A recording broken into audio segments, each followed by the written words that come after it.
Hello everyone. Today we're going to talk about Uzbekistan Strategy 2030. And more specifically, I'm going to be talking about goal number 51. Goal number 51 talks about transitioning to green economy and increasing the role of renewable energy in Uzbekistan. So the question is, what is green economy? Many people associate the green economy with solar panels. Others think of the green economy related to energy efficiency, and yet others think that this is a just passing trend that will go away at some point.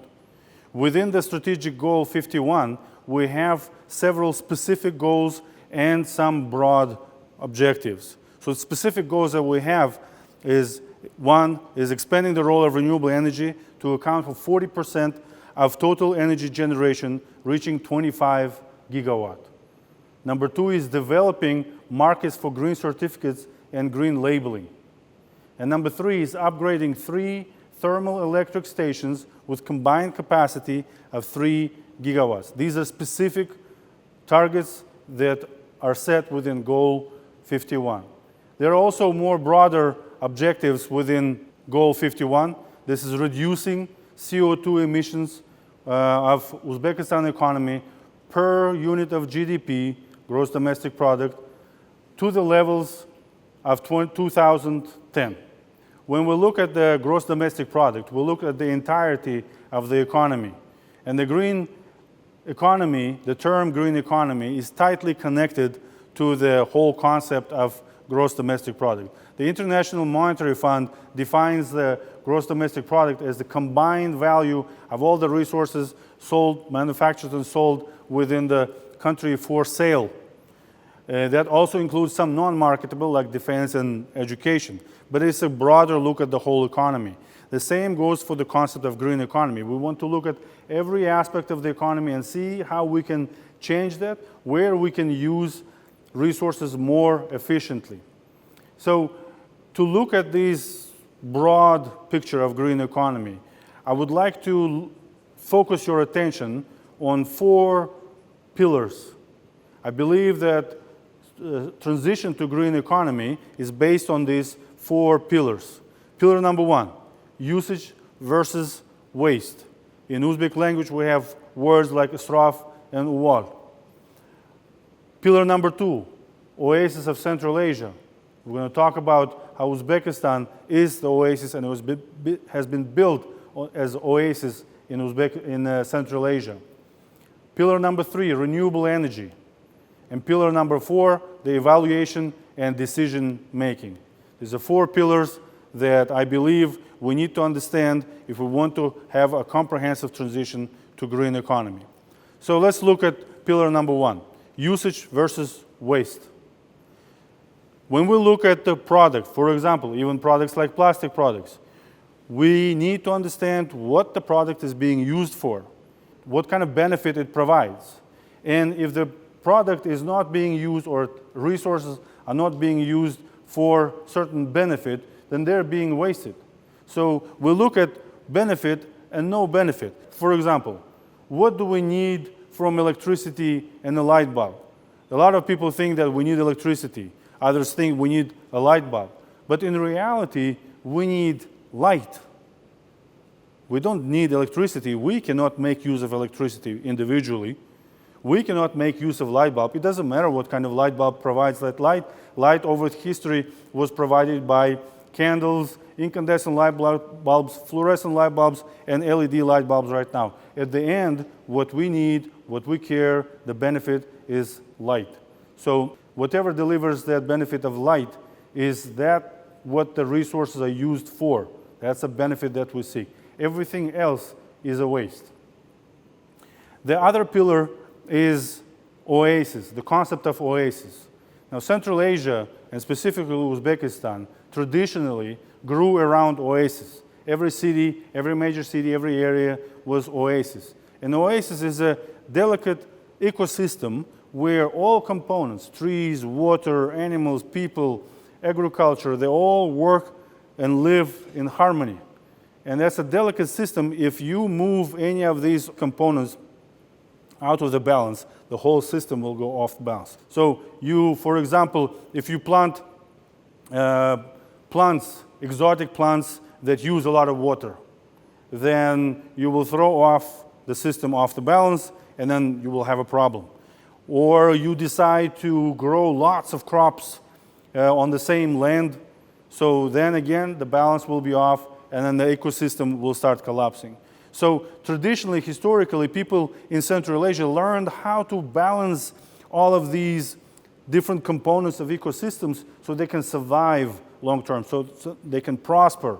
There were wars over the years, but at the same time, during the wars and after the wars, they reestablished the irrigation system, one of the oldest in the world, and they reestablished the ecosystem so they can live and prosper in these lands.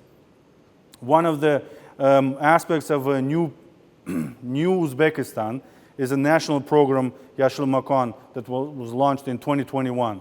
As part of this program, President Mirziyoyev announced the plan to plant over 1 billion trees and shrubs around the country. This is an ambitious goal, and as far as I know, about 200 million trees have been planted so far. And this is one of the important ways to reestablish our oasis. This is one of the important ways to revive and rejuvenate our oasis. This is how life was here for thousands of years. So if we learn from that experience, then we can probably reestablish life here for thousands of years more. The pillar number 3 is renewable energy. Now, renewable energy as a basis of green economy. This is how it is viewed within goal number 51. And within renewable energy, you have resources like solar power, like wind power, like hydropower. Now, a lot of people thought that this was alternative energy, and quite often people use that term, alternative energy. But it is not alternative energy. Humans used solar energy for centuries, for thousands of years, as a way to, for example, ventilate their spaces using these ancient air conditioning systems using wind catchers. Or they used hydropower to run flour mills and to irrigate their plants and gardens and fields, right? And they used wind to sail boats and use as a windmill, again, to create flour. Now, the understanding of the usage of these resources was there for thousands of years. So in reality, the oil and gas that we've been using for the last 150 years, that's alternative energy, not the solar power and renewable energy. We used hydropower for over 100 years to generate clean electricity. And this became a common thing in Uzbekistan. This is how we live. We have hydropower in Uzbekistan. And over the last several years, more of micro hydropower plants have been launched in Uzbekistan. So outside of giant, like Charvak power station, giant hydropower plants, we start having lots of micro power plants. And the biggest probably beneficiary of the push for renewable energy over the last several years was solar power. So within last 2-3 years, we had over 2.5 gigawatts of solar power installed. This is a dramatic increase in solar power in Uzbekistan, in any region. Uzbekistan is considered one of the hottest markets for solar power in the world right now. The wind capacity, by the end of 2024, we're going to have 1 gigawatt of wind power, and we have potential for many more. By the end of this year, we should have about 400 megawatts of energy storage, which will help us balance our grid and reduce the risk of power outages that unfortunately we have once in a while.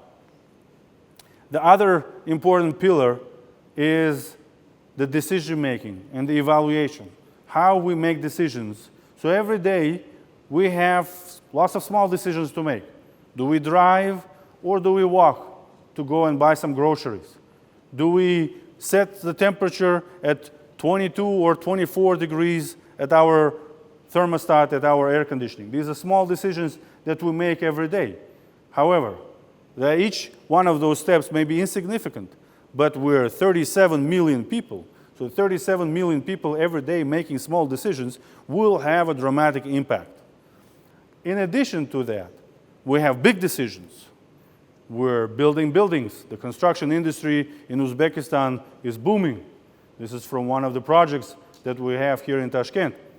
So those big decisions, they impact the lives of people for decades, maybe even centuries. How we design roads, how we design buildings, how we design cities, that will be there for tens of years or maybe even hundreds of years. And the impact on everything we do afterwards, on how much we're going to use in terms of the energy, in terms of water, that all depends on those big decisions. And the interesting point that I wanted to make here when I was researching for this presentation is that we have a tradition in Uzbekistan, in Central Asia, to look 7 generations back, to see, to learn from our ancestors, first to know the names of those people, to know where they came from, to understand how they developed their values and how they developed the lives here in Central Asia and specifically in Uzbekistan. Now, at the same time, on the other side of the world, there was a different idea, different philosophy that's being developed by Iroquois tribes. So at some point, those tribes were fighting, and a person named Great Peacemaker, that's a name of the person, that helped establish the Iroquois Confederacy, established one of the rules that went into the Great Iroquois Law. And the rule is about the 7th generation. So this is looking forward 7 generations. In every deliberation, we must consider the impact on the 7th generation, even if it requires having skin as thick as bark of a pine. This is what he said. This is what they say that he said. So that means that when we make decisions for roads, for cities, for buildings, for water, for renewable energy, we have to look 7 generations forward. So in combination of these two philosophies, where we'll look 7 generations back and then we'll look 7 generations forward, we're covering almost 500 years of history and the history to be. So from this perspective, I wanted to say that transitioning to a green economy presents us with an opportunity to become exemplary ancestors to our descendants. I looked at the 100 goals that are set within the Strategy 2030, and I picked the Strategy 51, Transition to Green Economy, as the one that really talked to me because of my experiences, because of my work, but also because of the impact it will have on the lives of people of Uzbekistan. And as I said, not only for this generation, but for 7 generations going forward. And this Strategy 2030 was expected result out of the transformation that is happening over the last many years here in Uzbekistan. So developing that kind of strategy, having those goals was in the plans. This was being developed right now, being implemented right now, and this is important for us as people in Uzbekistan to really take that to our hearts, take to our lives, and start implementing these goals so that we can make the country a better place to live for 7 generations to come. And I would say that let us use this opportunity to ensure that 200 years from now, our descendants will proudly refer to us as their great ancestors, just like we right now refer to our great ancestors that built the country the way it is right now.